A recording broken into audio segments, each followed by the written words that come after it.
Mengapa Tiongkok membela Iran? Permainan geopolitik dunia memang tidak sesederhana mengatur anak untuk jadi ketua umum partai atau menjadikan keluarga pejabat daerah. Kesalahan memimpin sebuah negara dalam percaturan internasional bisa membuat sebuah bangsa kehilangan waktu membangun lebih dari 10 tahun, alias mundur 10 tahun. Tiongkok, Rusia, Amerika, Arab Saudi, Singapura, Jepang adalah mereka-mereka negara yang pandai memainkan peran mereka di kancah internasional, bermain aktif di strategi dunia atau dengan kata lain secara geopolitik. Mereka dihargai, mereka dihormati. Selain Rusia dengan gasnya yang harus pegang kendali Eropa, di mana membela Iran adalah konsekuensi yang harus ditanggung, walaupun akan kena embargo lagi atau perlawanan keras lagi di Ukraina dengan NATO, dan Amerika akan terus menyuplai Ukraina. Namun Rusia memang sudah pasang badan, berani melawan Israel dan Amerika di Iran. Demikian juga Tiongkok yang kalau rezim Iran jatuh ke Amerika, apa efeknya buat Tiongkok? Pertama, Tiongkok adalah pembeli terbesar dari ekspor minyaknya Iran.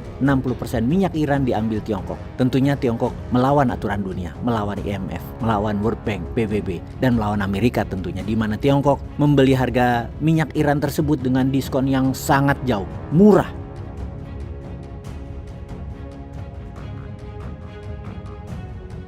Misalnya nih ya, Indonesia yang berani berperan aktif di geopolitik dunia dan sangat mencintai rakyatnya. Ini kalau pemimpin yang 10 tahun kemarin yang harusnya sudah melakukannya, yaitu beli minyaknya Iran, pasti harga BBM bukan 12 ribuan per liter, tapi bisa 7 ribu rupiah saja per liter, seperti harga di Malaysia. Namun selain gak punya nyali, geopolitik sebagai penguasa yang lalu juga menganggap gak penting. Yang penting dirinya bisa berkuasa selamanya dan keluarganya juga bisa berkuasa. Rakyat dengan harga BBM murah nggak mikirin lah. Sahabat, ini hanya ilustrasi betapa pentingnya peran geopolitik yang mana kalau kita tidak ikut bermain itu telat 10 tahun langkah ke depannya. Cara membeli minyak Iran bagaimana? Ya dengan shadow transaksi, dengan channel-channel bayangan, pindah-pindah pelabuhan, menggunakan banyak perusahaan cangkang dan mengubah kode barang. Urusan beginian Tiongkok, Rusia, Iran itu jagonya. Kalau dulu Indonesia juga punya jagoannya. Beliau adalah Pak Benny Murdani. Maestro sekali beliau itu. Dan dapat dipastikan satu hal lagi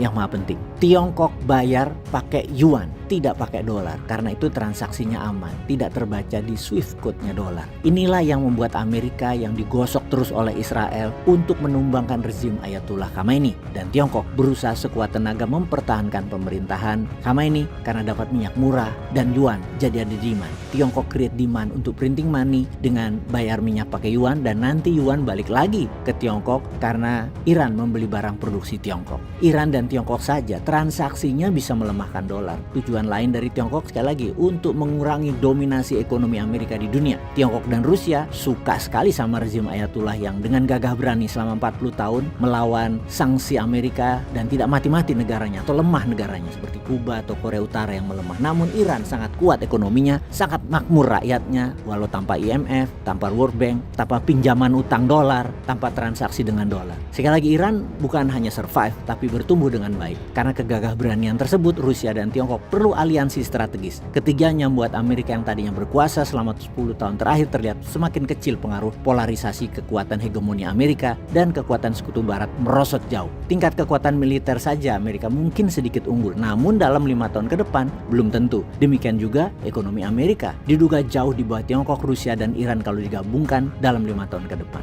Dengan yuan Tiongkok, dua negara ini saling tukar barang dan transaksi. Bayangkan, 16% cadangan gas dunia dan nomor 3 kekayaan cadangan minyak dunia berada di Iran yang jumlahnya sekitar 206 miliar barel, yang kalau itu untuk memenuhi kebutuhan energi BBM di Indonesia, Iran bisa menyediakan BBM untuk Indonesia itu sampai 200 tahun ke depan. Dari gas dan minyak bumi tadi, Iran menjadi penyokong negeri Tiongkok 60%-nya. Makanya kalau rezim Ayatullah Khamenei jatuh dan menjadi negara demokrasi, bubar itu rencana besar Tiongkok dan Rusia untuk menggembosi Amerika. Ditambah lagi, pentingnya Iran bagi Rusia adalah pangkalan pelabuhan laut Iran, Bandar Abbas, merupakan pangkalan militer angkatan lautnya Rusia, sehingga Rusia bisa mengendalikan permainan Amerika di Timur Tengah. Selain itu, drone Shahid 136-nya Iran yang harganya hanya 10% dari harga roket misil yang sangat murah menjadi andalan Rusia ketika berperang melawan Ukraina.